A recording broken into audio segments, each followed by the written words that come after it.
Okay, welcome everybody to Safeguarding Matters Live. Good afternoon. My name's Claire Turnbull, Designated Nurse for Safeguarding Children and Adults for the Integrated Care Board for Leicester, Leicestershire and Rutland. And this afternoon, I'm going to share with you an overview of the launch of the pre-birth and post-birth planning procedure for the Safeguarding Matters Live. This Born into Care series is dated, as you can see, 2018 to 2022. And the session that we're doing is about trauma in the context of parenting. And these documents will help you understand the context of removal at birth and what this looks like and the impact and how we can practice and support parents. This insightful quote from Judge Nicholas Crichton talks about the family justice system. So if that system's removing the fourth, fifth or sixth child from families without doing anything about the reasons for removal, it's a failing system. That for mothers and fathers, the younger the age of the child at removal, the greater likelihood there is of recurrent proceedings. So all of that happening again, a bit like the judge is saying about taking child after child after child. So if we're looking at a failing system, and we look at the next slide, this is actually showing to us about the age of children in care proceedings. And that's dated, as you can see, 2007 to 8, and between that year and 2016-17. A further 36% are issued at birth, which equates to a third of those children. And there's been a significant increase over the last 10 years in relation to issuing care proceedings within 7 days of birth, and it's doubled in this time. 47% of these babies' mums appeared within previous care proceedings, and the new research published last year says newborns are accounting for 50% of care proceedings. So we're talking about a high percentage of children taken into care and a high percentage of very young babies, and obviously the impact. The next slide is showing the findings here, and there are regional differences in the rate of the increase of proceedings. Short notice hearings have increased in England and Wales, and there's high levels of mental health needs. The impact of trauma can manifest itself in a range of ways. The kinds of things that you might see working with parents are substance misuse, domestic abuse, mental ill health. And if we only focus on the visible problems, the underlying trauma goes unrecognised, and therefore it's not addressed. Not understanding the role trauma plays can lead parents to struggling with their parenting in a way they never anticipated or never intended. So, you know, most parents want the best for their children. And as you can see from the findings, the reduction in preventative services, there's a higher threshold in order to get services, and the resource constraints affect the legal proceedings. Recruitment issues, delays in identifying need and offering services, fathers feeling marginalised or maybe invisible fathers, which we'll talk about later, and members of the family not included, and multiple experiences of trauma that I've just talked about.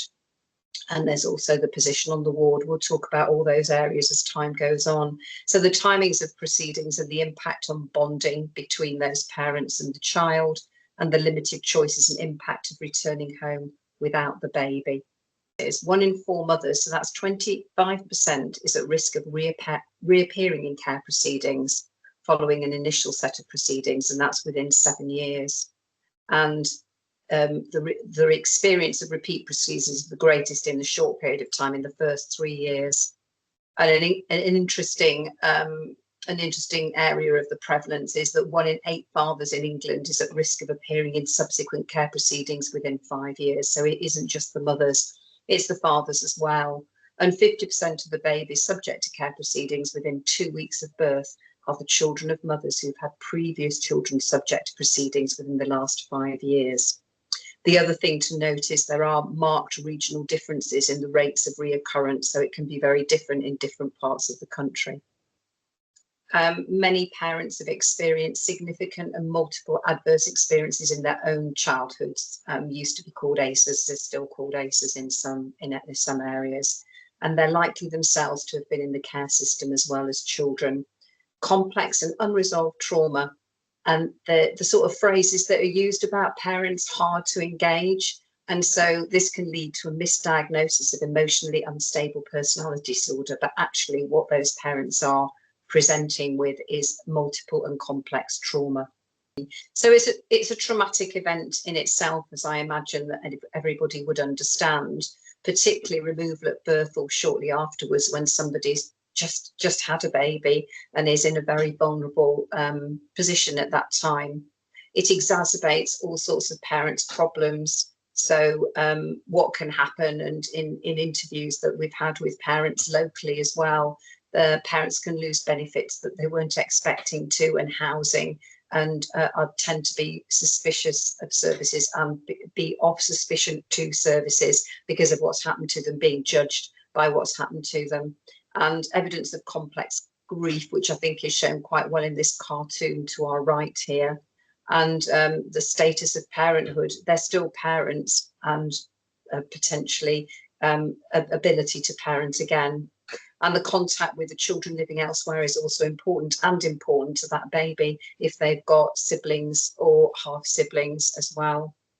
So subsequent proceedings when somebody's already lost a child is likely to be much, the child's likely to be much younger and completed much more quickly. So it's as if you're judged already on what's happened before, and the gap between those repeat proceedings often is very short.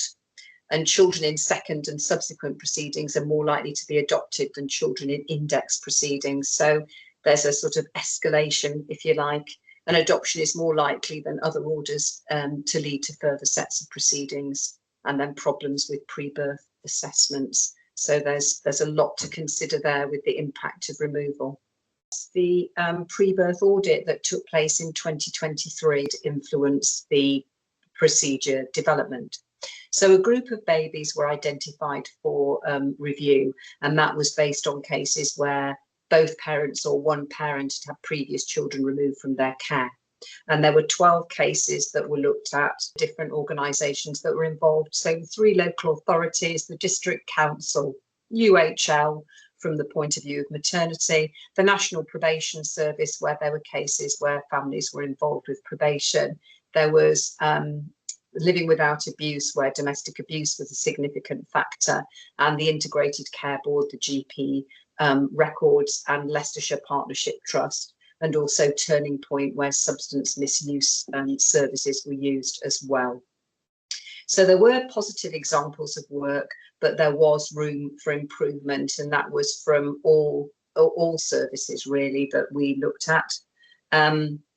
And many of the room for improvement linked to recommendations from the Change Project. So, for example, better engagement of families and dads and the support networks for families, better working with parents with a learning disability or a learning difficulty, better communication between services.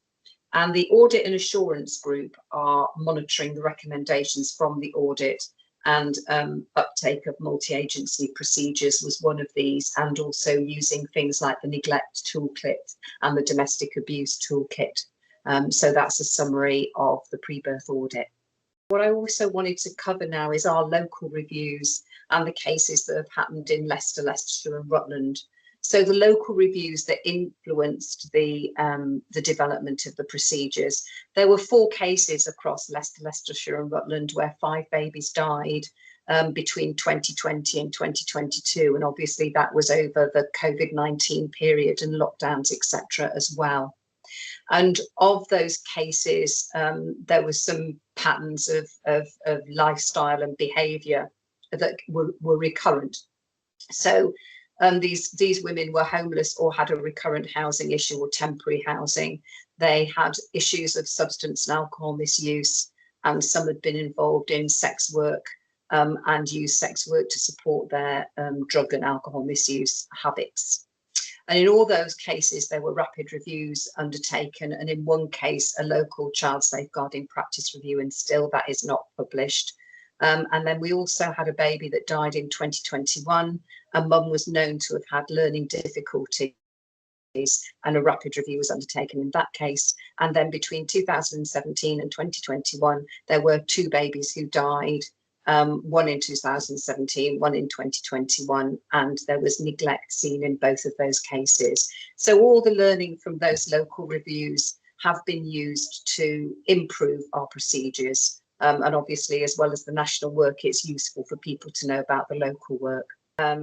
This is all the procedures in one place around the issue, and there have been chapters that either have been enhanced or added in the light of what we've been talking about and what we've been learned nationally and locally. So the risks have been increased, the risk area, and there are new chapters, and one of them is chapter 3, working with fathers and partners and responses to trauma in the pre-birth period, and then chapters 10 and 11, planning for the birth and post-birth planning, and considering what can and what should be done if there's a separation at birth. So the first thing we're going to do is consider the working with fathers. So as you can see on the next slide, working with fathers and partners, and we're not trying to exclude partners who are not fathers, or partners who are not birth fathers, or female partners, but there is quite a lot of evidence in the research that was done in 2021, the myth of invisible men, to say that often men are invisible and we don't know enough about them, and they can present a risk to some fathers can present a risk to children. So there was research done in safeguarding children under the age of 1 year from non-accidental injury, and what has been developed alongside the procedures is a LLR practice guidance, and it's called Practice Principles Engaging Fathers and Male Carers in Effective Practice. And as you can see, there's the link there, but we also link the procedures into the working with fathers and partners. Separation at birth, that's also a significant chapter in terms of practice. So it's helping parents and significant others in their support, hopefully their support around them, kinship support or friends and family support, thinking about bonding and the timing of separation if that's what's going to happen, and giving them some power and giving them some control about how they would like this to happen. And how long they'll have with their baby, how they want that to happen. Do they want to walk out with their baby and put their baby in a car seat, or do they want someone to come and take the baby? That those situations happen in a private room, in a side room, so they're not people observing them when they're going to be very distressed. And also how to create memories and have a think about they were a parent and what they want to take from that and want to take with them, maybe some pictures, etc. And where carers have been identified, is it possible for the parents to meet the carers before separation if it could be helpful, and the aftercare of the mother? So the baby goes, and then of course you know the midwifery care is offered, but sometimes mothers don't want to be reminded of that. But obviously they won't have a health visitor anymore. So a lot of the people that were involved with the mother before she has the baby just disappear. Then they don't have a social worker, everything's attached to that baby that's now left her. So is there somebody there to offer support? Imagine going home to maybe cots and buggies and things that you might have got ready for your baby, and then you've got no baby when you come home. And the link to postnatal care, and to inform the GP that separation is the plan. So when to refer, these are some additional things to be considered. So where there's been a previous unexplained death of a child while in the care of either parent, partner or significant other. So we have had cases where maybe the partner has had previous children, but we don't know the details about those babies, and being professionally curious about things like that. When the degree of domestic violence is known to have occurred and is likely to significantly impact on the baby's safety or development. So that would be any unborn baby under 12 months, they're particularly vulnerable to violence, or practitioners who become aware of any incident of domestic violence in a family where there is a child under 12 months of age. So that would be, or in families where the woman is pregnant and they know there's domestic abuse, that is an automatic referral to children's social care. And where a current pregnancy has been concealed or denied by the birth mother, or where that has happened in the past. And then the other slide, as I said, there are two slides here. Again, a pre-birth referral should be considered where there are concerns that the baby may be suffering or likely to suffer significant harm. including a parent or partner previously suspected of fabricated or induced illness in a child that was previously called Munchausen's by proxy, or a prospective parent or partner has been subject to FII, as it's now called, as a child themselves. So the referrer should be able to identify the risk to the unborn child due to the impact of FII on the parental partner. So we're not saying a referral would definitely be made, it's about considering a referral in those circumstances.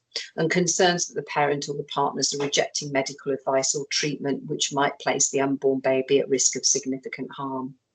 Or a pregnant person who is prevented from accessing or fails to engage or actively avoid services that support them and the pregnancy of the unborn child. So when I talked to you about the previous cases locally of the ladies that were sex workers and had fluctuating home circumstances, they did fail to engage, but also in some cases had partners who were preventing them from accessing, or their lifestyle was preventing them from easily accessing services. There is an unborn child with a child protection plan, so the mother will be highlighted and then the baby will be on a CP plan when they are born. These are important points to note. Once the unborn or born child is on a child protection plan, the safeguarding unit in the local authority should add the Child Protection Information Sharing Alert, CPIS alert, onto the mother's before she has the baby, or the newborn baby record. And what happens when this alert has been put on is that safeguarding alerts go to the social worker should mothers present in an unscheduled health setting. So that's not every health setting, it's an unscheduled health setting. And that's why I have bullet pointed all those different areas. So that's like if they turned up an emergency department, and that should be the same if it was over the border, a walk-in centre, minor injuries, the ambulance service, GP out of hours services, and the 111 line, and also direct access to paediatric wards. And if GPs and health visitors have been invited to previous safeguarding meetings, they should link the birth notification to the safeguarding concerns. So that means if women go to other services to avoid suspicion, the CPIS should kick in, and that's why I've explained it in more detail. And it's an issue in the audit as well, just to say in the audit that was undertaken that GPs hadn't been invited to case conferences in time, or not given time to give a response. So it's having all of that information available to you in that pre-birth period, including the history. And unborn babies subject to a child protection plan. A pre-birth professional safety planning meeting for the hospital admission should take place no later than 36 weeks of pregnancy, and if possible take place by 32 weeks or as soon as possible if it's a late referral, and obviously we do get late referrals, and if labour is imminent prior to the estimated date of delivery. So the other thing to consider is women who've got certain substance misuse problems might deliver earlier because of the impact of their substance misuse, things like cocaine. And the separation at birth also comes into this chapter. And this is talking about the Phoenix team and the advice from Turning Point. And it's also holding a meeting in the best way for agencies and family members to be able to take part and to be coordinated virtually if that's a good solution for that. So the next slide is talking about post-birth planning, and the planning is for the baby to be safely discharged from the hospital, considering current and new and emerging risks and identified safety. And the meeting should also include agreeing the plan post-discharge. So this is not just the date of discharge, but where the baby will live, who the carer is going to be, and significant other carers for the baby. It talks about the roles and responsibilities of the family network, what support they can give, any restrictions on contact, and the roles and responsibilities of the different professionals that are involved, including when they visit in the initial period after birth and the date of the next core group, and when the parent will be able to see the baby, where separation is the plan, so the venue and how that will be arranged, transport, etc. where the baby or the parents or significant others will see their baby post-discharge, and what information would the parents like to share. So that may be how the baby likes to be held, what the baby likes to wear, or what the mum likes the baby to wear, or the dad, and feeding regimes, that sort of thing. Some families, the families that will always benefit from a safe discharge planning meeting, and that will include where the baby is subject to a legal application, where there are specific concerns that have emerged since birth. So that could be observations by the staff on the ward and documented in the parenting log. So, you know, some information about maybe how the parents haven't interacted with the baby or haven't followed instructions or have been absent, etc. Where the baby is showing signs of withdrawal of substances and monitoring post-discharge. So again, additional information and resources have been added into the procedure to talk about different drugs and how the baby might present and at what time, because sometimes that withdrawal isn't immediately after the baby's been born, but some days after. So there may be a need for more support for the carers about how to look after that baby, or there may be a request for delay in discharging because the baby's got signs of withdrawal from the drugs. And where parents require specific support with their parenting from either the family or safety network, which requires multi-agency planning. So that might be monitoring of the parents, it might be who would take a priority there. And where there are professional disagreements about the discharge plan, there's a clear escalation process that should be identified to ensure it's resolved prior to discharge. And if this cannot be resolved by discussion between appropriate line managers, to use the formal LLR escalation policy, and the baby remain in hospital until a resolution is possible. So the Change project actually also developed best practice guidance, and it is quite long and it is quite complex, but it's helpfully structured into 3 sections or periods of time, and those are pre-birth, so that's from conception to labour. And then there's where the practice is focused on the maternity setting and up to the first court hearing. And then the final section is leaving hospital and returning home. And so there are various statements around the organisational structure, the processes, and also practitioner practice in those 3 separate periods of time. If we just look at the procedures, those are all the different bits of the procedures. There's the pre-birth and post-birth planning and procedures online.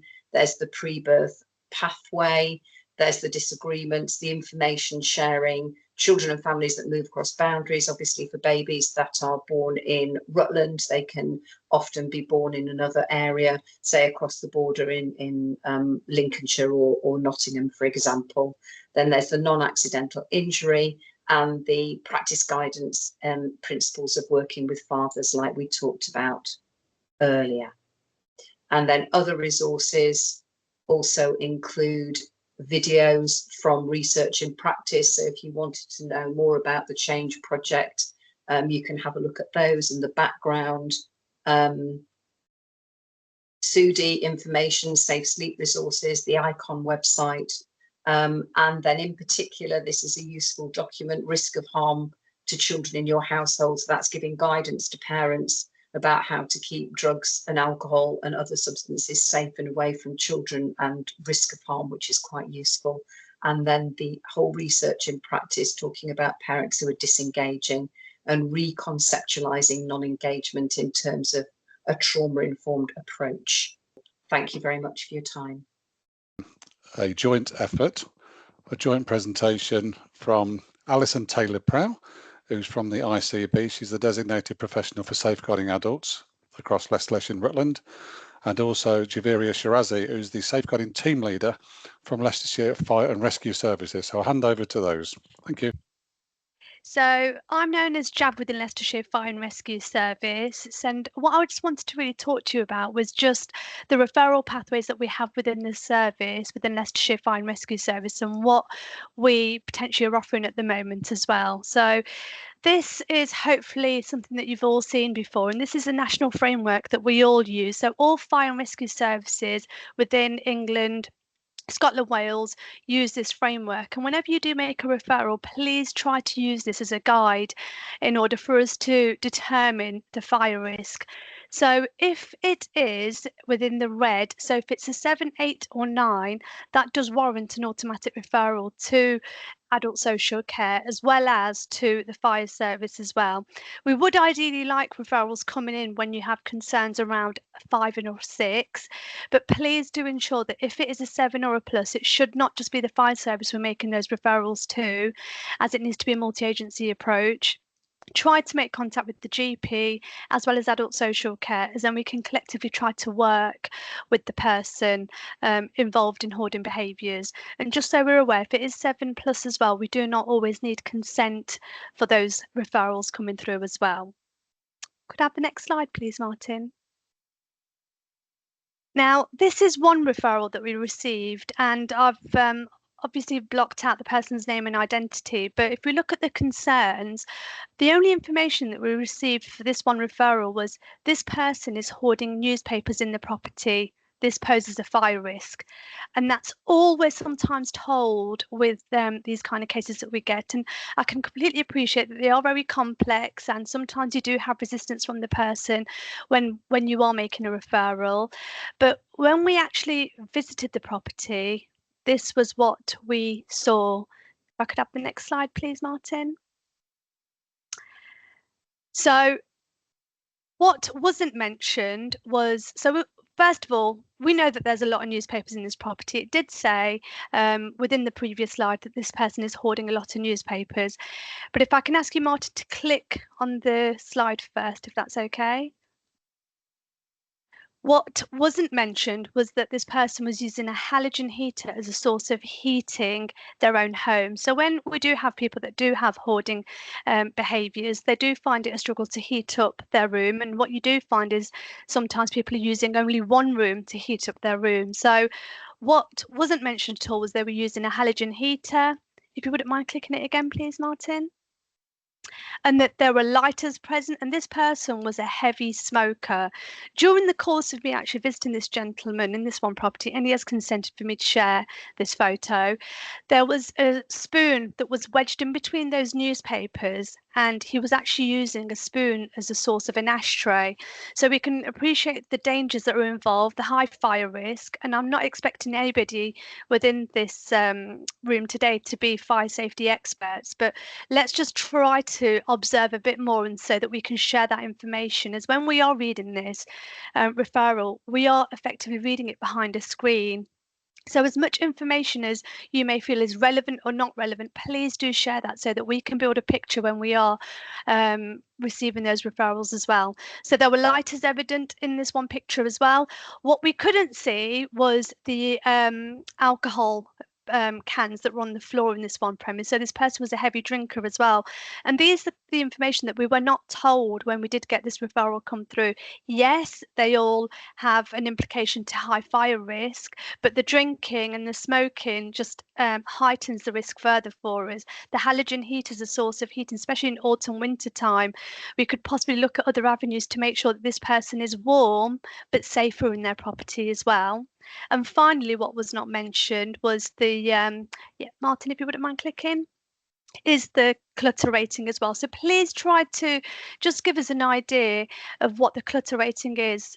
Fully appreciate once again that it may vary with your decision making. So some people may class it as a 7, some people may class it as an 8 or 9, but it's just to give us a bit of an indication of what the clutter rating is, so that we're aware when we are entering those properties what to expect.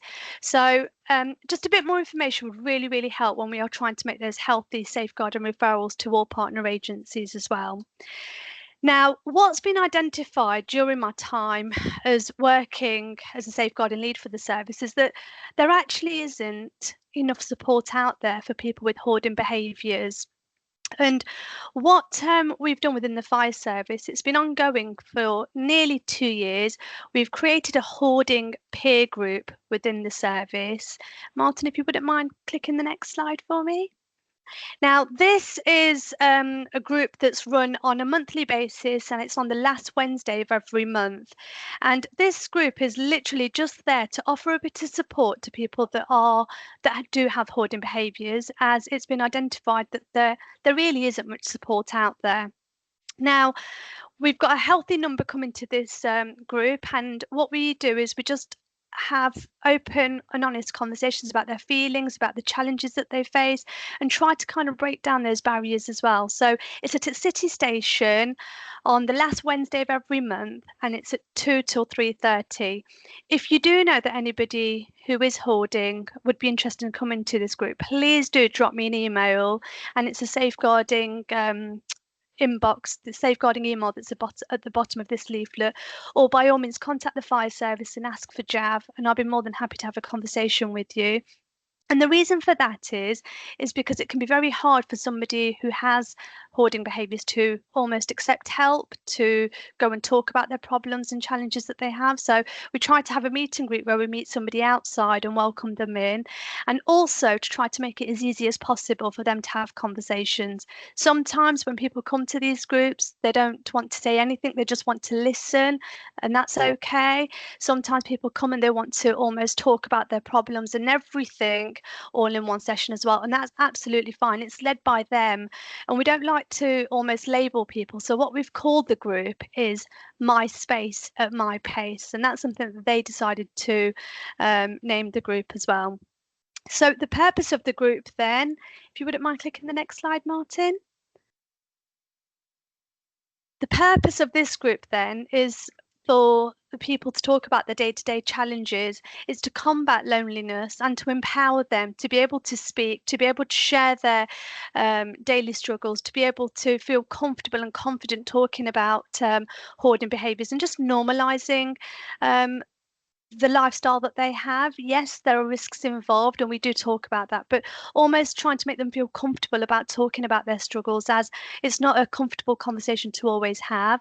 And it's an opportunity for them to meet other people who live a similar lifestyle. The feedback that we've had from a lot of them is that they didn't have any idea that there were other people living this kind of lifestyle to them. We have guest speakers coming as well, and that's just to make them, the service users, aware of what services we have. So we've had somebody from the GP come, a social prescriber, we've had Samaritans come, somebody from housing come, just to talk about the services that are available as well. We also have a representative from Adult Social Care attend, and they are the hoarding specialist social worker who work primarily in the city area. And then we have a representative from Safe Spaces also attend the group on a monthly basis. And that's to build on the trust as well, to break down those barriers and build on trust, have a familiar face come in, so that hopefully they will allow other agencies to enter their homes as well, in order to access help and support that could be available to them. And it's also to educate the community, finding ways in which we can educate the community, and also to educate professionals as well. Now, the next slide that I'm going to show you is a video. It's an audio that was designed by people within the Hoarding peer group, and it's about their voice, and it's about the struggles that they face, and it's about almost listening to them, because sometimes people that hoard, their voices are lost within the clutter that they have in their home. So it's about educating ourselves as professionals as well as a community, but listening to them, making it person-centered towards them. So let's put this on the next clip then, Martin, if that's okay, and hopefully you've all got your sounds on as well. Ashamed but want to be different. Overwhelming. People assume you have chosen this lifestyle. Isolation. Hoarding is not a dirty word. In grief, I find comfort in possessions. My hoarding is not rubbish. Conflict, blanket of stress. Conflicted. Insecurity. Trauma, emotional events that have actually are the root cause that have set individuals to then become hoarders. And that was something that was designed by the people that come to the group. So it's not my voice that runs the group, it's the people that are living through this day in and day out. It was just to give you a brief introduction, I guess, to what the Hoarding peer group do and offer. The group is hopefully going to be expanding, and we will hopefully try to run something within the county as well, and that will be in conjunction with Safe Spaces. But if you do have any questions or concerns or anything that you would like to talk about, please do get in touch with me. My details are on the next slide, but alternatively I believe that the slides will be shared, and you know, it's there for everybody to access as well. Thank you for all the claps and the love hearts, and I'll pass you over to Alison as well. Thank you very much. Thanks, Jav. So I'm gonna do my presentation on how some of this translates into practice for health and social care workers and people who might be going into the houses and providing support to people who hoard, and that can be really across adults and children's services, and thinking about hoarding and the MCA. So next slide. I'm going to look at how and when to use the MCA when somebody with that we're working with presents with hoarding items, and they might be at risk of serious harm, or just like Jav said, harm, obviously using the hoarding tool to look at the risks, but also looking to support decision making with them and working with them collaboratively where possible.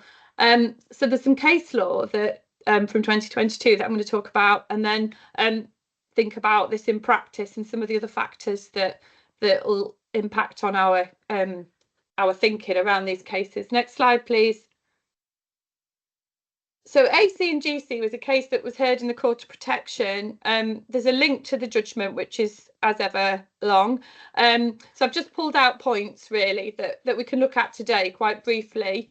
The background of the case is that AC is a 92-year-old woman, and she'd been sharing a home that she owned with her son, GC, since her husband's death 11 years earlier. And GC had given up his job and become his mother's main carer. In February 22, she was taken to hospital by emergency services, and in March 22, she had a best interest decision to discharge her from hospital to a care home, and there'd been concerns about how unsanitary the conditions at her home were and the impact on her health and welfare. So in the summer of 22, it went to the Court of Protection to look at whether she could return home for a trial period with a package of care. It was her wish to return home, but the local authority thought she should remain in the care home. So it went to the Court of Protection to settle that disagreement. Both of AC and her son were diagnosed as having hoarding disorder, and I think the son also was diagnosed with OCD, and I'll talk a bit about the diagnosis element later in the presentation. And they both had their own social workers. Next slide. So this is a statement around the Mental Capacity Act, just to refresh everybody. And I know we go over this again and again, but it is important to just think about the basics, about what we're doing and why. So legal capacity depends on the applications of Section 2 and 3 of the MCA, together with the principles in Section 1. It doesn't depend on the wisdom of the decision. Furthermore, an important purpose of the MCA is to promote autonomy. That purpose aids the interpretations of Section 2 and 3 of the MCA. If P has capacity to make a decision, then he or she has the right to make an unwise decision and to suffer the consequences if and when things go wrong. In this way, P can learn from mistakes and thus attain a greater degree of independence. So that's that importance about promoting autonomy. But if we look at the next slide, there's also a really important balance here about why the MCA is so important, because actually it's a terrible thing to be said to have capacity when you do not, and to be left to cause yourself and those you love great harm on the basis that you know what you are doing and you're making your own choices, when in fact your decisions are not really yours. To have others harm you and to be told no protection is offered because you choose this harm, even though it is against your deepest values, is horrific. So Herring and Wall are law and ethics lecturers and do a lot of writing, and I I find this statement quite moving. So I thought it's just important to think about that balance between autonomy and that importance of carefully assessing capacity and thinking about best interests, and balancing those rights for autonomy, but also the rights that people have to be safe, and we all want to be safe, don't we? Next slide, please. So this is our bread and butter around the MCA. Now, there was a judgment, my mind's gone blank, I think it was 2020, the JB judgment, but it was a Supreme Court judgment. What's important is it's changed the order of the MCA, so that we think about whether somebody understand, retain, use and weigh and communicate the decision. Obviously, they've got to be 16 or over and have an impairment in the disturbance of the functioning of mind or brain. So we don't think about an impairment first. We think about whether they can make a decision, and then we consider whether it's to do with, if they can't make the decision, whether it's to do with an impairment of mind or brain. And it is a subtle change, but I think it's important because it helps us think about how we communicate with people and how we give them that relevant information to understand, retain, to think about whether they understand, retain, use and weigh and communicate the decision. Next slide, please. Now, I'm just giving a nod to the MCA here. In terms of the Hoarding decision, we're thinking about the first three principles, which are the assessment of capacity, and about giving that relevant information. So next slide, please. So when we've got somebody who's hoarding, we want to think about what is the decision we're asking the person to make. What are we thinking about? And AC and GC is important because the court defined the decision for us, and it seems really obvious, but I don't think I would have thought of it in that way if they hadn't put it so plainly. So the decision we're asking is whether the person can manage their items and belongings. So when we think about that, we can then go, if we go to the next slide, they've kindly broken down what information we need to give. So when we doubt that person's capacity and we start to think about the decision they're making, we assume they have capacity by giving them the information to discuss the decision, and then we think about whether we can establish they lack capacity or not. So this is the same tool that Jav put up. It's just, I think it's a different image to what you put up, isn't it? There's lots of different images.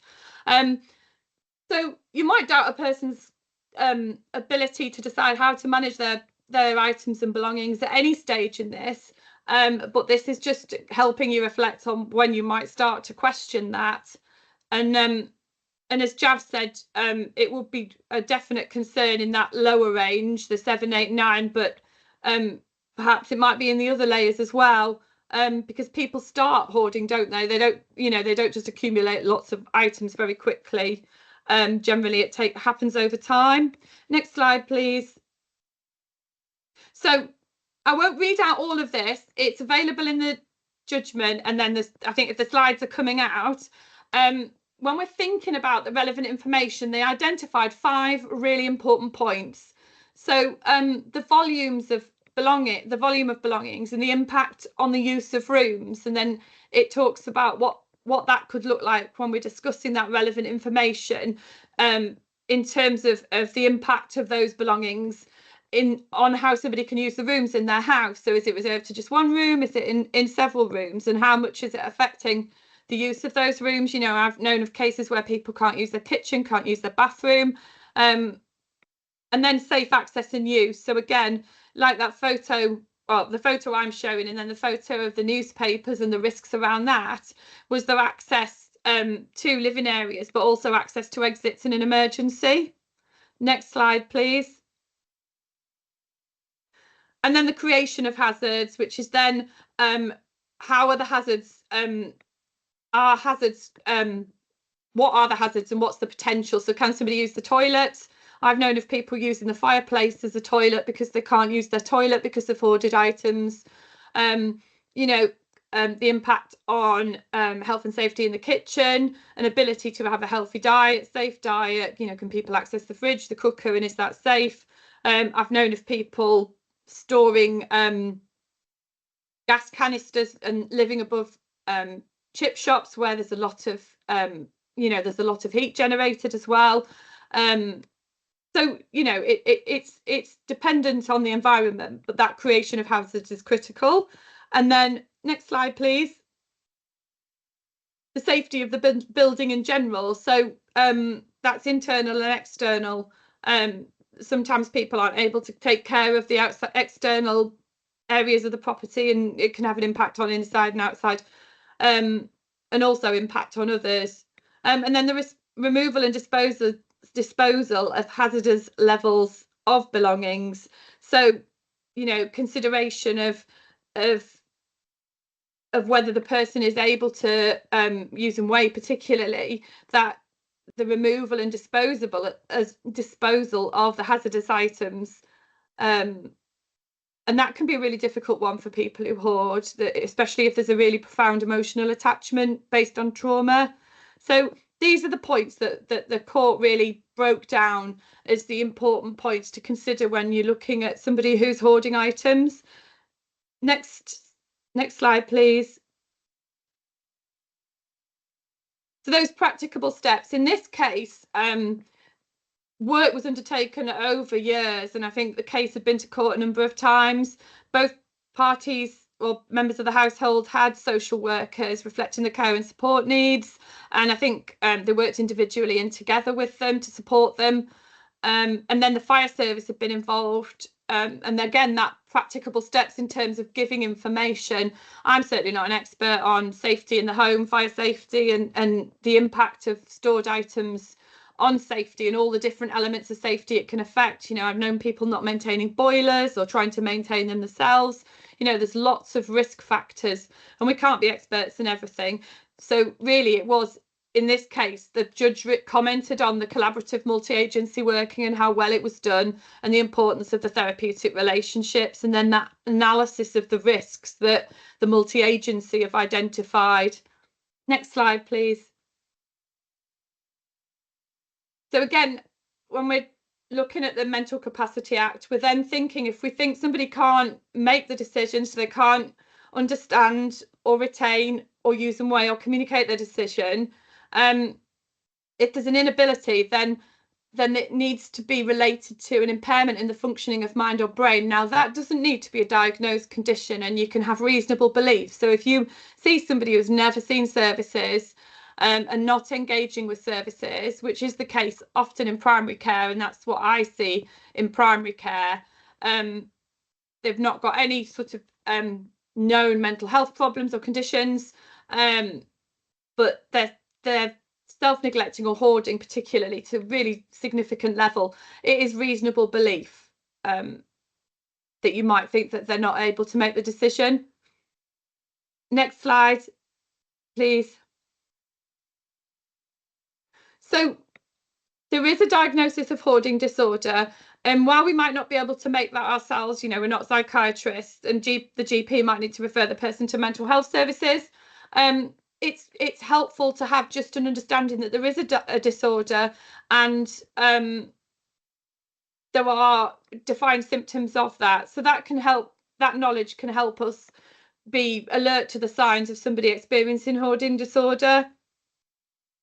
And it can be really around that very close relationship with the items that are collected, find it very hard to decide or get rid of items, and that emotional attachment preventing them getting rid of items and accumulating more items. Next slide, please.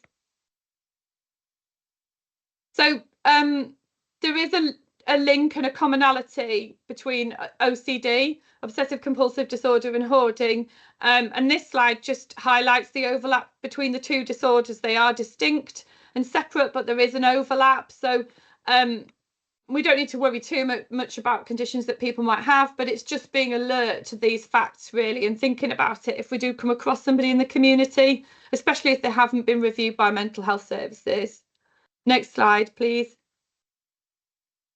So there, in this case, there was, and I'm not going to be able to pronounce it, there's lots of words I can't pronounce today, Professor Salkovskis, I've read it to myself but not said it out loud. So paragraph 21, he explained how serious it is when there's a combination of obsessive compulsive disorder and hoarding disorder. They're disorders which impair life, can cause much distress, and when the two interact, it is more serious, he said. It's like having COVID on top of asthma. And if you are interested, the judgment is really illuminating in terms of the factors that influenced the decision making of the court, and also the impact that the conditions had on the son and the mother. Next slide, please. So just being trauma informed as well, when we think about working with people, assessing mental capacity in people that are hoarding. Bereavement and trauma are a really key reason why people hoard, and it's having that trauma informed head on to just consider that impact on how, you know, the influence of that bereavement and impact on their mental health in terms of that loss. Next slide. And just to say, if you are interested, I didn't put it in this because I know we're limited for time, but the judgment did present quite a long best interest decision around allowing AC to go home. And even though a son was also assessed to lack capacity around hoarding due to his hoarding and OCD, they had a really robust care plan where he would get support, and he had certain conditions that he had to let people in to access her, that they would get support around the belongings. I mean, it was a really compassionate judgment, I thought, that really balanced her desire to go home and not be in care with actually quite assertive action planning around two people who were really struggling with their functioning. So thank you very much. The next section is on child sexual abuse, or CSA. That's by Liz Dunn. She's the Safeguarding Learning Project Development Officer. That's a long title, isn't it, for Leicester, Leicestershire and Rutland. And towards the end of this part, we'll be joined by Leslie Booth doing her bit, and she's from Leicester City Council. Okay, over to you, Liz. Thank you. Great, thank you. So if we can go on to the next slide, please, Martin. I just wanted to talk to you about the Child Sexual Abuse Roadshow that we held, prioritising child sexual abuse. So this was a one-day conference that was run by the Centre of Expertise on Child Sexual Abuse. It included lots of information and data, some of which I'm going to share with you, from the Centre of Expertise, who research and look at sort of trends and all those sort of concerns that we have. And we also had an expert by experience. So that was somebody talking about their experience of child sexual abuse and how it had impacted them through their life, some of the responses they'd had. They're an adult now, and how they want to sort of help professionals, practitioners, to understand what it might be like to be a young person, a child who's being sexually abused. And something really interesting that she said was that although her father was abusing her, she wasn't frightened of him. So if the expectation of a practitioner was that you wouldn't be in the room with your father because he was abusing you, or you wouldn't feel comfortable in his presence, then that wasn't actually how it was at all. But even though he was abusing her, she still had a level of love and felt so safe with him. She just wanted that sexual abuse to stop. We also had a presentation by the East Midlands Children and Young People Sexual Assault Service. So they were explaining the service that they had and how their agency ran and how referrals should go to them. So that was really useful. And this was last month, and we supported the safeguarding partnerships across Leicestershire and Rutland, supported this event. And it was a really good event to have, because obviously the Centre of Expertise on Child Sexual Abuse are the sort of experts in this arena. But part of the reason why they came to Leicester, Leicestershire and Rutland, was because we've got several different reviews going on around sexual abuse, some of which are being used in a national panel report. So it's good that they came, but there's a kind of background as to why we were an area where they wanted to come. Could I have the next slide, please? So sexual abuse is a massive sort of issue. More than 1 in 10 children has been abused by the age of 16, and this is much higher for girls than it is for boys. If we go on to the next slide, please. For girls, abuse by family members is more common. For boys, abuse by authority figures is more common. So these are the what the research tells us. Next slide, please. But what we know about sexual abuse is it's just as common as other forms of childhood abuse, but it's far less likely to be identified or named. So we estimate that 500,000 children are sexually abused every year. But if we look at how many then end up on a child protection plan due to child sexual abuse, it's considerably less.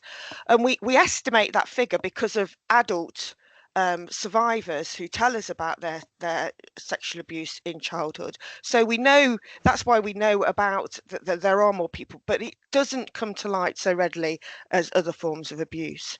Could I have the next slide, please? And these are the statistics locally. So this is the data set that was been done by the Centre for Expertise on Child Sexual Abuse. And you can see in Leicester, these are their statistical neighbours. So demographically, they're very similar. And so that you can compare different sort of regions, they've done it per child population. So you can see that Leicester has an average rate of assessments under the category of child sexual abuse at the rate of 22.4, compared with the average in England at 25.7. So that red line is the England average, and Leicester City falls below that in terms of children as assessed as being at risk. If we look at the next slide, which is Leicestershire, I believe, Leicestershire, you can see, is again falls below that England average. So again, this is statistical neighbours. The child population of West Sussex is broadly similar to Leicestershire. They assessed 42 children at a rate of 2.4, and South Gloucestershire is less than half of Leicestershire, and they assessed 256 children at a 42.6. At a rate of 42.6. Now, that's not saying that we're doing anything wrong. It's just to kind of think about why that we are assessing less children. And then if we just look at Rutland, that's the next slide. You can see that again, they're a lot lower than the England average. Of course, they have a lot fewer children. So, but if we're doing it at rates, then it's statistical neighbour at a rate of 8.8 compared to the average of 25.7. It's far lower than any of its statistical neighbours, whereas North Yorkshire is far higher. So, I mean, North Yorkshire will be looking at why are they so much higher. If we could have the next slide, please. But what we do know about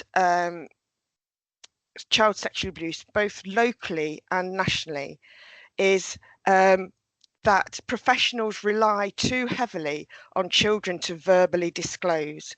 So what we ask children to do is tell us directly that they're being sexually abused, because it's very, very difficult to prove otherwise. It's very difficult to prove sexual abuse. It's that sort of weight of responsibility where you've got somebody's word against somebody else's word. So how do we then prove it? It's a very secret act. There's lots of coercive control involved of children who might love and trust the person that's abusing them. They might not, but they might do. They've got something to lose. They don't understand where to go and who to tell. And quite often they'll be told that the sort of family might be broken up if they do talk, and quite often that is what happens, because we want to protect children from this sexual abuse. So following that event, we're now going to look at what learning we need locally around child sexual abuse. And what we have got is a 7-minute briefing, and the link's there for you to look at it afterwards. And this is a thematic sort of briefing on some of the reviews that we've got locally. But I'm just going to look at the reviewing practice part of that, which is the bottom left-hand blue box. So if we could go to the next slide. This looks at what sort of we need to think about locally. So have you spoken to the child alone? And alone, that might mean alone, not necessarily in the house with somebody else there that could potentially be the abuser, even if they're in a different room. Have you recorded and reported if a child has declined the opportunity to talk or be seen without a carer? Why have they done that? It could be something and nothing, but let's get a pattern. When working with a child who's experienced past trauma, have you considered if current experiences are contributing to presenting behaviours? So is it the trauma from the past that has led them to be perhaps in the care of the local authority, so in a care environment, in a placement, or is it something that's happening there and now? So are we prepared to think the unthinkable? Have you shared information effectively between agencies? So don't assume that other people know. If you see something, we must share it. And this is something that comes up again and again in reviews, how we share. Because if we don't link those events together, we might not see the pattern of behaviour. Have you acknowledged that the challenges of balancing that confidentiality with safeguarding responsibilities? So as practitioners, we know we must always set up our relationships to be able to share information where we have safeguarding concerns. So we must still do that, even if the child doesn't want us to. And then finally, have you reviewed the impact of child sexual abuse and of any investigations on the child? So putting yourself in their shoes, thinking about how it might be for them, why they might not be telling you clearly and directly what's happening to them. But also, if and when they do, have you considered how that might impact on you and how you might feel about that and how that impacts on your work and where that puts you in terms of your relationship with other members of that family or that family network. So there's lots of things to think about within locally within the reviews that we've got here. And I'm just going to now hand over to Leslie to talk us through some local sort of reviews, I believe. But a couple of cases, I think that, so just to follow on from Liz's presentation, I'm just going to reflect on two current cases that are open, that are live sexual abuse cases in Leicester, slightly changed, so they're anonymised. But I think they just highlight some of the practical things, some of the things that Liz has just been talking about. And they're going to cover things like retractions, because every single one we have is complicated. Not one single one is straightforward and easy. Needs a lot of reflection, a lot of thinking, and we're not always on the same page. So both of these situations are children who were at the time on child protection plans, but the whole core group and even managers within social care are not always aligned to the same sort of thinking. So we're going to cover a bit about retractions, safety planning. Networks are massively important. The relationship between neglect and sexual abuse and use of categories, and our use of specialist assessments. Liz has already focused on children in care as well. I haven't brought a case study of any similar one of that, but in Leicester City, we've done a lot of focus on sexual abuse in and out of the home, in and out of the home as in the family home, but also for children who are looked after. We have had quite an increase on our child protection plans, but only over the last year. So the stats that Liz has used since then, it's increased, and I think it's because we're acknowledging and looking, keeping our eyes open for risk. So the first case is about two sisters, roughly 10 and 14 at the time, and the 14-year-old girl alleged that she'd been raped by her stepfather. She lived with her mum and her stepfather. Nobody believed her. She told the school, who did believe her, and that went to the police, and there was an investigation. Through that investigation, it was said at the Child Protection Conference that she retracted the allegations. So the safety planning all dropped. There she was, back at home with stepdad and mum and her sister, a 10-year-old sister. That word retracted, and just pick up on that. Understanding retractions is really important. We've heard already how difficult it is for children to tell in the first place. Then everything that they're told, the worst thing happens. Everybody starts looking, starts talking, starts saying things about their stepdad. Mum's really upset, as they were already told. So it is said that she retracted. She didn't actually retract. She said she didn't want to take it any further because it was too upsetting, which is a really different thing than retracting an allegation. It caused quite a lot of disagreement in the professional network, because got to a child protection conference and some people felt there was not the threshold for a child protection plan, and other people thought there was. The chair decided it would be a child protection plan and it would be for risk of sexual abuse, and there needed to be safety. Internally, we needed a reflective meeting because some of the professionals that were saying they didn't want a child protection plan were internal professionals as well. So we did need to reflect on that, and we did that really quickly, thankfully. And we got a safety plan that separated the two girls and the stepfather. That needed a lot of work with the network. And that hasn't been straightforward because the network sometimes believe the young girl and sometimes don't. But really interesting, when she did have that network around her and there was a safety plan that kept her away from her stepfather, she then went back to the police and told them exactly what happened. And so that was, I could go on about that case study for quite a bit longer because it does evolve from there on. But I think they were the main reflections that I wanted to highlight, that understanding of retractions. And it's a very powerful word, and it's not always accurate. Use of the network, use of reflection. We all become emotive over child sexual abuse. It's horrible. It's difficult to understand, and it's difficult because we don't see it. We can see a bruise, we can't see sexual abuse. So that case, I think, really illustrates a lot of those issues. It also highlights, as does the next one, about this safety being, tell mum to supervise 24/7. Now, our experience and our training in sexual abuse does give, particularly mothers, as it usually is, they need the space to digest the allegations and the concern and everybody's reaction to that. Of course they do, because they're in shock. It's, as we've heard, it's unbelievable. They can't think that it's true. So they do need some time to come through that and some support to come through that. But actually, if those parents really cannot believe, then we have to question, can they be the person to supervise? And can you supervise children 24/7 in a household with somebody who is likely to be very manipulative because they've already done something that involves manipulation, etc. So the other case study highlights some of those dilemmas as well, slightly different.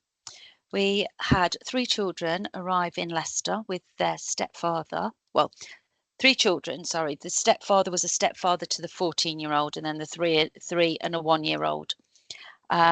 So the 14-year-old was the stepchild of dad. And so we got mum, dad, and the 3 children. They came from another local authority, and they had been living in Leicester for something like 3 or 4 months when they were referred to children's social care.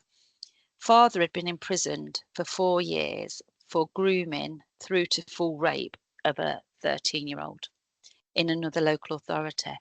He came out of prison and they did an assessment, and the family, there was no further action after the assessment, and then the family decided to move, and they moved into Leicester. That was referred to us by probation, Mossiver, somebody similar to that, because he was on the sex offenders register, so it did need to be referred to us. We looked at the assessments and we didn't think they were as robust as we would want them to be in Leicester. So we had the difficult dilemma of a family who had lived together after this horrific crime, with not the level of assessment that we would have wanted.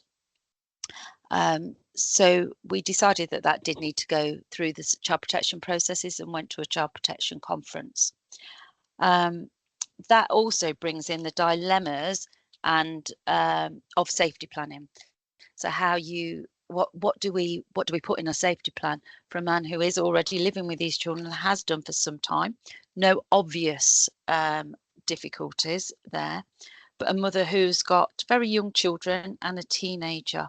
teenager had some additional needs, some vulnerabilities, learning needs. So safety planning had to be considered. We felt that mother couldn't supervise on her own 3 children. It might be scent or behaviour issues, and they're outside. They're not in school. Okay, sorry, somebody's not on mute. So the safety planning did have to be really thoroughly considered, and that caused, again, a bit like the first case, some reflection internally about what we could expect of the family to do. And it felt unfair to the family because they had lived together for a period of time before it came to Leicester, and our decision making was different from another local authorities. It wasn't another local authority. It was way off down south, so very different from how we work locally. In that situation, we did ask him to move out if he would. We can't force anybody to in these circumstances, but we asked if he would, and they wouldn't.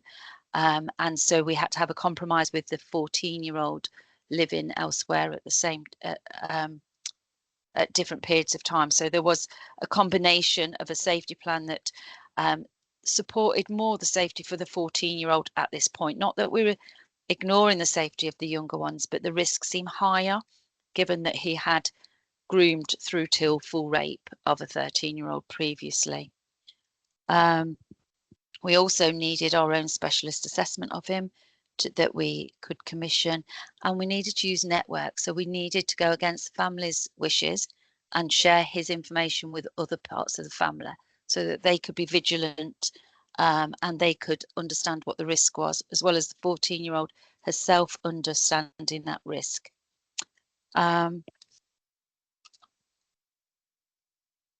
So neither of those cases highlight, but I just did want to highlight the issue around neglect and sexual abuse and the use of categories. Historically, we have perhaps felt more comfortable using other categories other than sexual abuse, because to use that category, we have to name it. And professionals on the line today might have recognised a change in sort of use of categories as we have gone through the years. So it's possibly been for a good few years now that we have really been focused on using the right category so that we're absolutely sure that we've named what, and we're all clear about what abuse we're talking about. But we've become increasingly aware of the combination of risk, and that mainly between neglect and sexual abuse. And quite often sexual abuse we find hidden, buried in worries about neglect, because the neglect's there, it's staring you in the face. And we do find sexual abuse sort of lurking in the background. Quite obvious, I think, when you've got a lack of boundaries with families, less routine, less safety with other people who might come in and out of the house. That's something that we've found, and it was quite interesting that was also part of the recent learning that we were given by the Centre of Expertise when they last did a presentation to us. They were saying the correlation between the two abuses. So whilst I'm not sitting here promoting dual categories in child protection conferences, we have changed over the years and are considering at times where it's absolutely necessary that we do use more than one, particularly in those situations. Okay, so I think we'll move on to the next section. It's the second National Safeguarding Adults Reviews Analysis. It's presented by Jo Reid. She's one of the board officers from Leicester Safeguarding Board's office. Over to you, Jo. Okay, so the second National Safeguarding Adults Review Analysis has been published partly at the moment. They're waiting until after the election, so we're expecting it to come out any time now. Just in case we've got any children safeguarding practitioners here who where this isn't a great deal of interest, I've put a link in the chat to the Child Safeguarding Practice Review Panel annual report that's just that I think came out in January, in case you want to have a look through that instead.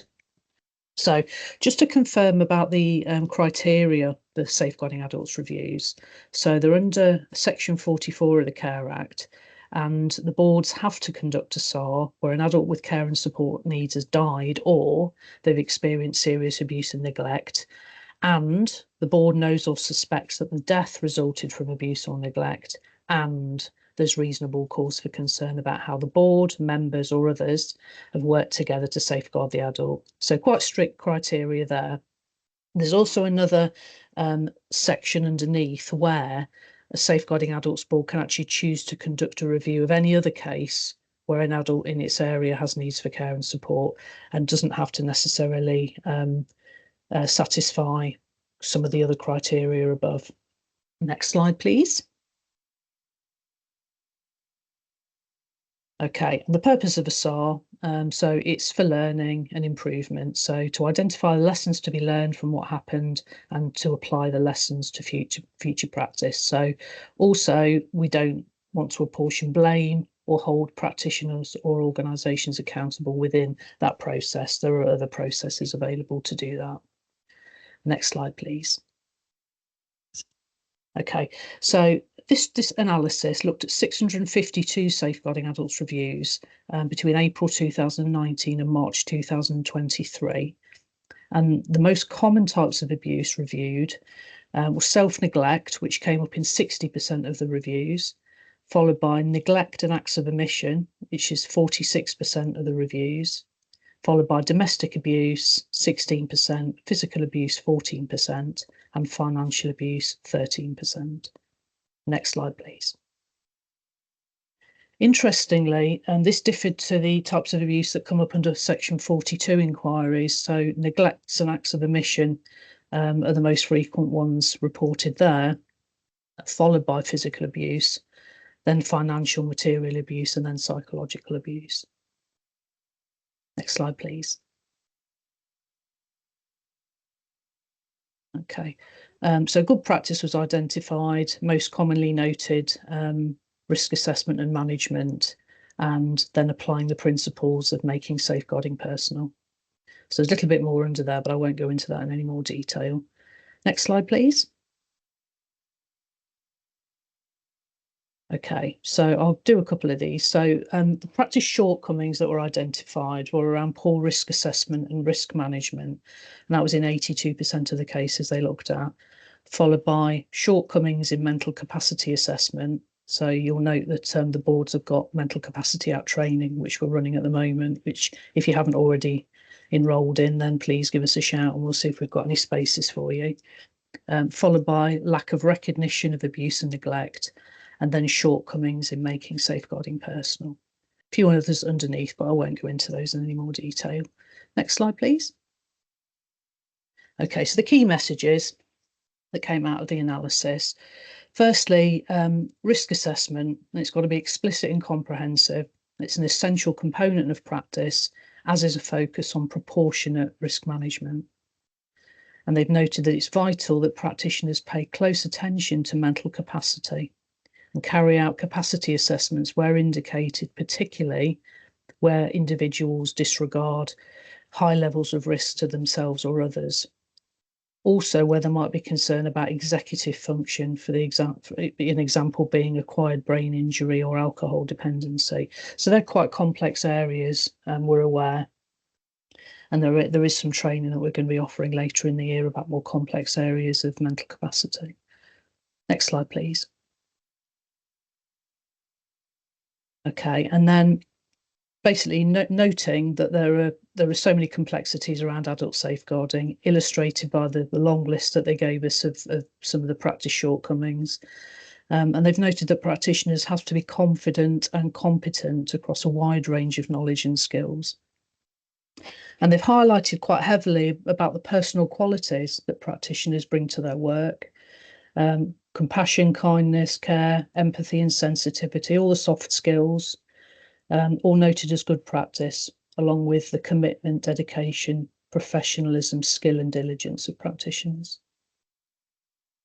And to support practitioners, they've noted that it's important to reflect on the demands that safeguarding practice makes and to identify how continuous professional development can support our skills and development, and the ability for people to use their personal qualities in professional practice. Next page, please. Okay, and there's a note about the poor case coordination and information sharing, along with pressures on staffing and workloads, the availability of commissioned resources, and the absence of management scrutiny, training and guidance, and how these things can compromise the effectiveness of safeguarding. And then they've just asked that practitioners learn lessons from safeguarding adults reviews, both in their own locality and elsewhere, and draw on this to inform their own practice. Next slide, please. So what next really for us? There are 31 priorities that are going to be coming out in the full report, which is expected anytime soon. Next slide, please. And so we'll be looking at these as soon as the report comes out. We'll have a look and see how the recommendations affect Leicester, Leicestershire and Rutland. And then we'll have a look in November to see how we want to address these. So there may be a bit more coming out in future safeguarding matters about this, and also in our trainers network, where we're looking at train the trainers, people who work for their organisations. And that's it. Thank you very much, Jo. Thank you for listening. Okay, we're going to move on to the next section. Electively home educated children, or EHE. It's presented by Ellen Collier and I think Andrea Tyler. Ellen is from Education Welfare Service. She's the manager, Leicester City Council, and Andrea Tyler is the Senior Coordinator, Inclusive Learning at Rutland County Council. Over to you two. Thank you. I'm just going to cover the first slide. Sorry to jump in, Ellen. That's all right. If you just go to the next slide, Martin. I just wanted, we wanted to bring elective home education to Safeguarding Matters because there's been a report released recently from the national panel that look at child safeguarding practice reviews, and the link to the briefings there, and what some of the recommendations they've made sort of haven't been taken up by the government, but then, as you know, we had an election, we recently changed. So we're working towards looking at how those recommendations are implemented. But the interesting part about it is that they're interested because child safeguarding practice reviews have risen from 2% of the elective home education group to 3.5% of that group. So the amount of children that we're concerned about within that group has gone up. So I'll now hand over to my colleagues that will talk about elective home education. Thanks, Liz. Yeah, so afternoon all, I'm Ellen Collier, the Service Manager Education Welfare at the City Council.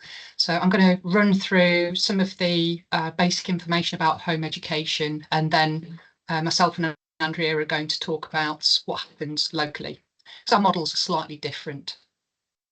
So first of all then, what is a parent's duty in law regarding their child's education? Well, this comes from Section 7 of the Education Act, and it states that the parent of every child of compulsory school age shall cause him/her to receive efficient full-time education suitable to age, ability and aptitude, and to any special educational needs, either by regular attendance at school or otherwise. And it's the or otherwise that is important here. That's home education.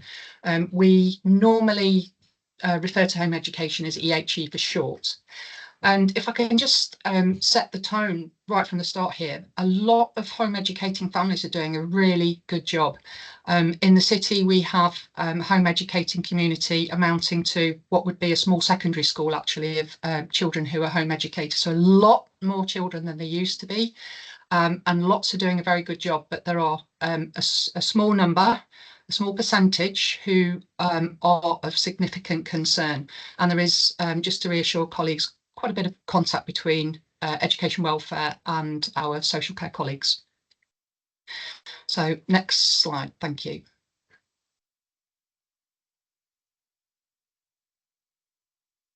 So can a local authority actually decline a request from a parent to home educate? There are very, very limited circumstances, but nevertheless, there are some situations where we can say, actually, we're not in agreement. So one is a child has a special school named in their EHCP. And if we receive a request from a parent to deregister their child so that they can take responsibility for the child's education themselves, we go through a process, a multi-agency conversation about whether or not we are going to be happy with the child being removed. Is the child going to receive a suitable education? Does the parent have the ability to provide themselves, make the arrangements? And in some cases we agree, and in others we don't. Also, if we've had contact with a family previously and served a school attendance order on a parent because we've been concerned that a child who's not on a school roll is not receiving an education otherwise, so they've been served with an attendance order previously, then we can actually say, well, no, that order's in place, you can't deregister your child. A parent would have to ask us to revoke the order. Another one is if we've got two parents with PR and they don't agree, there shouldn't be any change to the education status of that child until there's agreement, and that's either parents coming to mutual agreements, or one or both will need to go through the family court, and then it'll be in the order what the decision is. Looked after child there, I skipped over that one. Yeah, that's happened very, very recently in the city. We have a young child whose mother was home educating, and information has come to our attention. We are not happy that that child is being home educated, and that status was changed immediately when we looked at all the information. That child's actually now in care and will be returning to school. But those are the odd, exceptional cases, I would say. Next slide, thank you. So what should home education look like? Well, the guidance, the DfE guidance, and there's quite thorough guidance for local authorities and parallel guidance for parents. The guidance says an awful lot about what families don't have to do and very little about what they do need to do.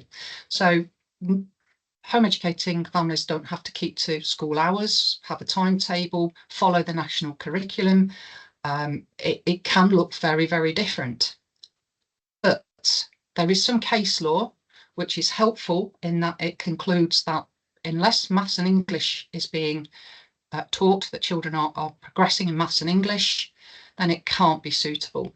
And you know, we rely on that case law in our work with families. It's very, very helpful. Next slide, thanks.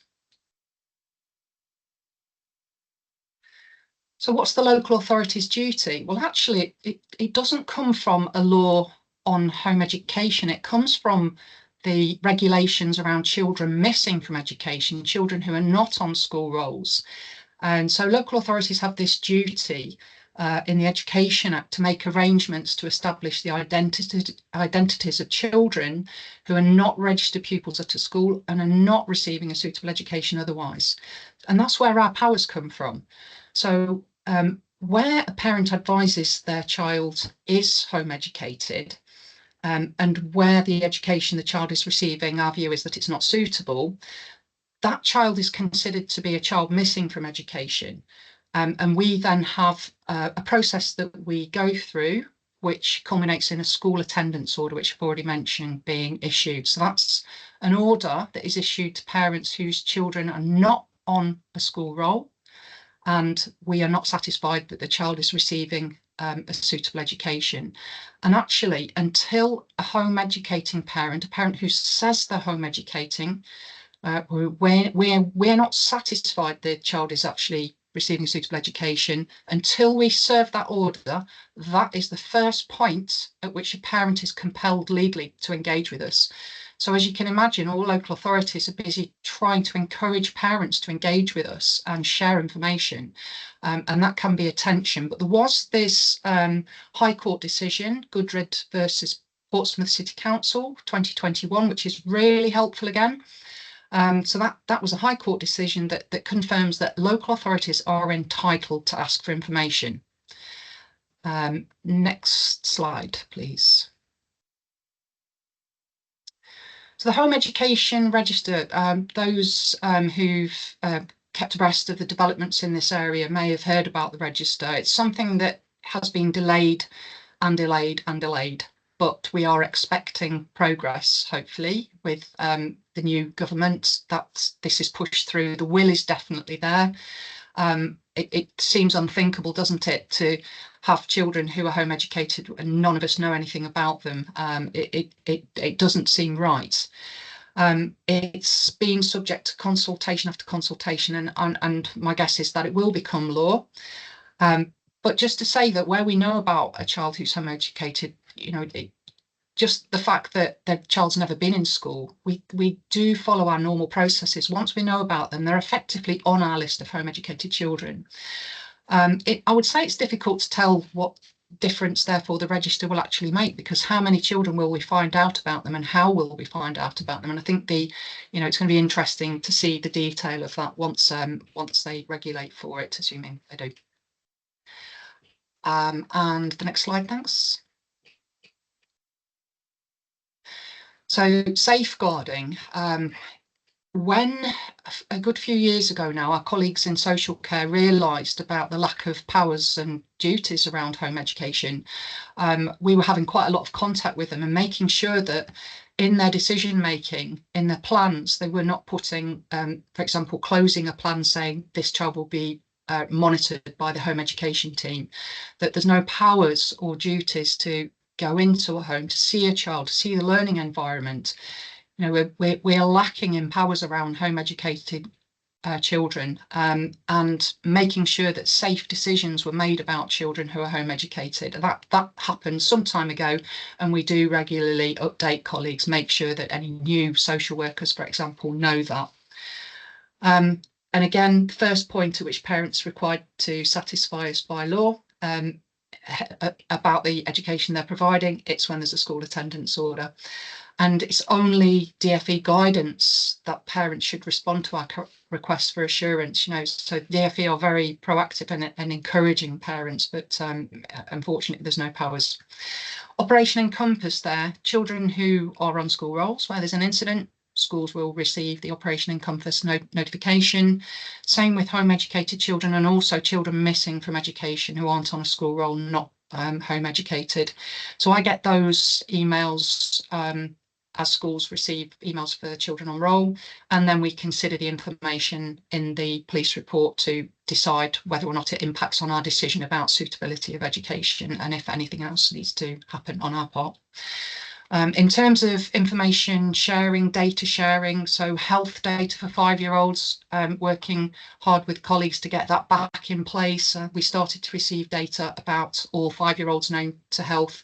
There was a bit of an issue. We're working hard to get that back, and also to share the education status of all children so that health services know that children are home educated when they are. And next slide, thanks. So just very briefly, and then I'll hand over to Andrea from Rutland. So our local process in Leicester, so we've got approximately 850 children at present, if we include the year 11, so actually of school leaving age now, but if we were to include them.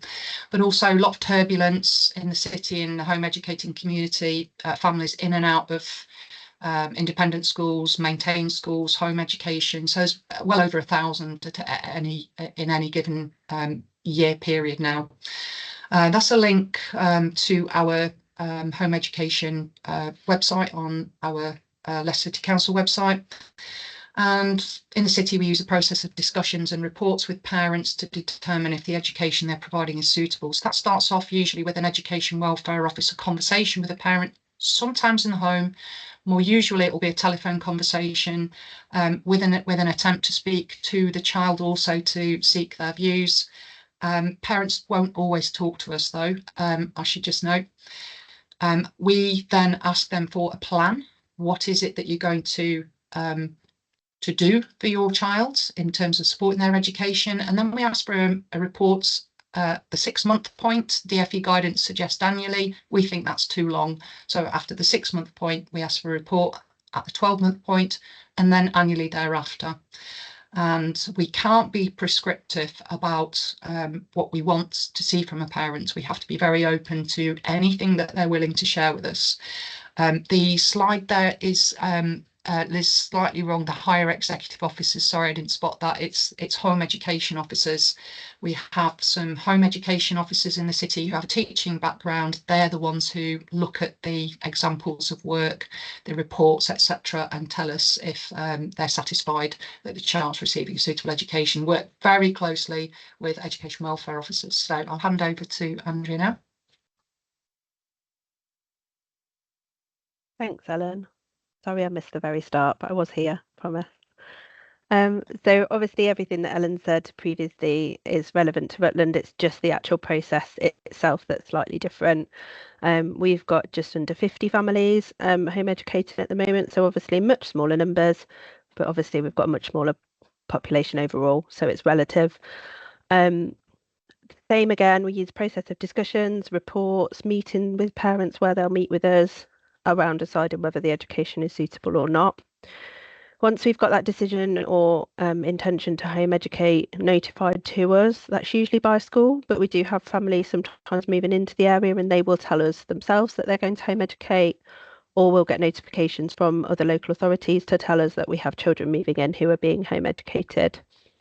First thing we do is check our liquid logic system, the early help social care system, to check if there's been any recent involvement with the family, any historical concerns, any SEN concerns, or any family help type involvement recently, just to give us a kind of picture of the family. Our forms that come in from school highlight whether there's any safeguarding concerns or what kind of services might have been involved with the child while they're in school. So again, we have a little picture of the child before we make contact. Then we complete an initial triage assessment. So we do that over the phone. Has a RAG rating outcome, red, amber and green outcome. And those conversations are around the same sorts of things as Ellen mentioned. So were the parents happy to home educate? Do they feel that they've been forced into that decision for any reason? Why have they made that decision? What plan have they got going forward? What do they think the education is going to look like? Do they have support? Do they need support? So it's kind of looking at are there any worries really? We also check on things like the age of the child. So are they at a potential transition point of their education? So are they going into year 11? Does the parent understand what that means for their education, their exams, things like that? Do parents understand that there might not be a school place for that child to go back to should they change their mind? And once we've completed that triage, we'll have a RAG rating of the case, and that RAG rating determines how quickly we'll see that child. Again, so that can be normally between 3 and 6 months. We would put out a letter to send to the parent to ask them for a review. We always offer those face-to-face, but we offer to either do that at home or in a neutral location, or we offer, if they don't want to do that, they can meet us by Teams, and they can obviously refuse all of that and just send us a report. But we actually have quite a good relationship with our families, and I think I see about 90% of them regularly. So that's really, really positive from our point of view. Parents that choose to send information rather than having a meeting tend to give you a very, very thorough report of what they're doing. They know what they need to provide. And as Ellen said, that that's difficult in itself. You're making a decision on what you're reading, but actually that's all our remit is. We don't have any powers to question that parent and make them meet us. We can go back and ask for more information if we feel we haven't quite got what we need, but that's pretty much all our powers are. The decision is then made either on that report or during that meeting. If it's a face-to-face meeting, obviously it allows you to kind of dig a little bit further if you've not quite got what you need, or to have a conversation with that parent and say, actually, I don't quite feel that I've got what I need, and actually I think we ought to meet again in a month's time. Or it would just enter the annual review process if everything's fine and working really well. All of our cases are reviewed at least once a year, and if we can get them face-to-face, that's what we would tend to do. So kind of that's the process in Rutland. It's pretty similar. The law is obviously the same. Is that okay, Ellen? Yeah, thanks, Andrea. The last slide there is the links to the Leicestershire site. Our colleagues from Leicester were unfortunately unable to join us today, but very similar processes in Leicestershire as well. Yeah, so thanks, Liz. Brilliant. Thank you very much, everybody. How does elected home education work with travelling and fair circus sort of families? I don't know if anybody. Yeah, we do have travelling families who opt to home educate their children, and we try to stay in touch with them so that we can still ask them for assurance, and certainly when we know that families are resident again in the city, we're in touch with them.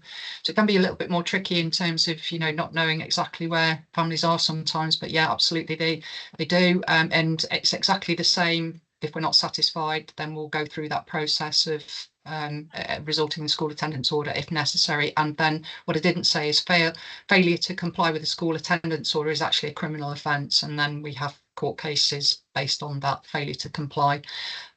So yeah, we have numbers of those going through in the city every year. Some of them in relation to home educating families. That was me. My name's Eileen Redding. I'm a looked after children's nurse. So that was my question. So would you be able to then enforce that they stay in one area for the schooling if, like you said, there was a court thing? Sorry, I think I misunderstood. No. I mean, it's a school attendance order. If as a parent you fail to comply with the school attendance order, which says either register your child at school, which is named on the order, or satisfy the local authority that you are providing a suitable education, it's an offence. It's an offence. There's a court hearing and an outcome from court, but then you start the process again. It's not an order that has any ability to control the movements of a family, and you are back to square one.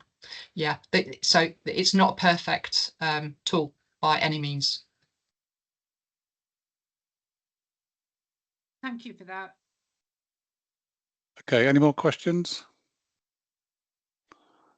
Okay, if I can thank everybody for attending and for the presenters in doing that, but it's been really interesting. We do try to mix it up with adults and children, so appreciate you swapping to us to and from, but obviously there's a lot of crossover and as thinking families and so on. I noticed at one point we had at least 391 people present, so well done. Thanks everybody. Liz, is there anything from you? No, I'd just like to say thank you to everybody who's contributed, both through presenting and from asking questions and being involved. It's really helpful. Thank you very much. And we will look through the chat afterwards. So if there's stuff we've missed, we might try to get back to you sort of individually or whatever to respond to some questions. Thank you. Okay, thank you all.